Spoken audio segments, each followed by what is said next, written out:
There's a hidden war for control of the U.S. Federal Reserve. We're going to break it down fast.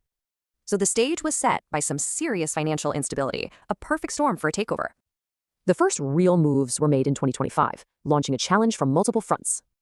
First, a new bill was dropped, aiming to put the central bank right under a microscope. It was called H.R. 24, designed to force the Fed to, open its books. Then, bam, a vocal critic of the administration's policy gets a seat right on the board. That was Stephen Miran. He'd been warning that big spending was fueling out-of-control inflation. With all this new pressure mounting, the Fed suddenly slammed the brakes on its long-term policy. That policy was quantitative tightening, shrinking their assets, and they just stopped cold.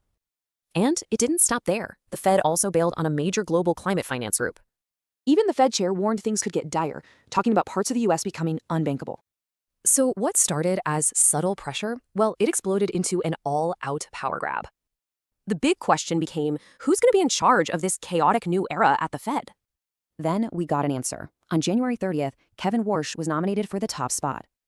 The market's reaction was instant. Investors started selling, signaling massive uncertainty. At the exact same time, a legal bomb was dropped, aimed right at the board itself. And the target? A sitting member of the Board of Governors, Lisa Cook. The plan was to remove her for cause, and the case just shot right up to the Supreme Court. The stakes were huge. Even Justice Kavanaugh questioned the dangerous precedent this could set.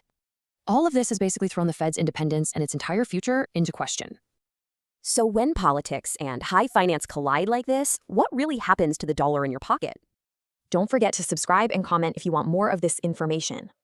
For the deep dive research and the full story behind this case, check out our long-form videos on the channel. This is Financial Forensics. See you in the deep dive.